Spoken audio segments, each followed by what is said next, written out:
வணக்கம். சற்று முன் கிடைக்கப்பெற்ற ஒரு மிக மிக முக்கியமான செய்தி ஒன்று வெளியாகியுள்ளது.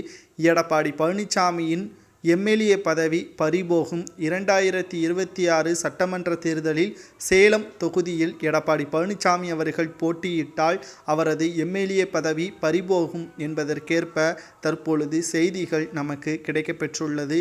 ஒட்டுமொத்தமாக அதிமுகவை இழுத்து மூடும் விதமாக எடப்பாடி பழனிசாமியின் தலைமை இருப்பதாகவும் கடுமையான விமர்சனமும் செய்யப்பட்டு வருகிறது. எடப்பாடி பழனிசாமியை பொறுத்தளவிற்கு ஒன்றல்ல இரண்டல்ல சுமார் 10 தேர்தல்களில் தோல்வியடைந்து இறுதியாக விக்கிரவாண்டி இடைத்தேர்தலையும் புறக்கணித்துள்ளது. அனைத்திற்கும் திமுகவிற்கு சாதகமாக செயல்பட்டு கொண்டு தான் எடப்பாடி பழனிசாமி அதிமுகவின் தலைமையை நடத்தி வருகிறார்.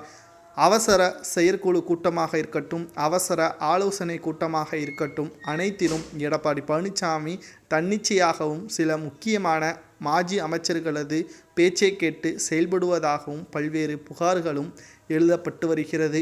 இந்த சூழலில்தான் எடப்பாடி பழனிசாமியின் எம்எல்ஏ பதவி 2026 சட்டமன்ற தேர்தலின் பொழுது இதுவரை அல்லாத முதல்வர் எம்எல்ஏ பதவி பறிபோன என்ற ஒரு தமிழ் வரலாற்றில் எடப்பாடியின் பெயர் அமையும் என்பதற்கேற்ப செய்திகளை நம்மால் பார்க்க முடிகிறது. அதிமுகவின் நிர்வாகிகள் கூறுவது என்னவென்றால், எடப்பாடி பழனிசாமி அவர்கள் சரியான முறையில் அதிமுகவை கொண்டு செல்லவில்லை.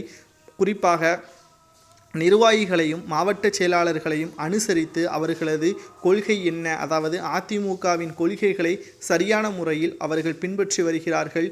எங்களது தொகுதியில் இது செய்தால் சிறப்பாக இருக்கும் என்று எடப்பாடியிடம் கூறிய பொழுது, இவரை வேட்பாளராக நிறுத்தினால் பணம் நாம் தாம் செலவழிக்க வேண்டும், இவரை நிறுத்துவதற்கு பதிலாக பணம் இருப்பவரை நிறுத்தினால் வெற்றியடையலாம் என்பதற்கேற்ப எடப்பாடி பழனிசாமி அவர்களது செயல்பாட்டின் காரணமாகத்தான் 2024 மக்களவைத் தேர்தலில் அதிமுக தோல்வியடைந்ததாக தற்பொழுது செய்திகளை நம்மால் பார்க்க முடிகிறது.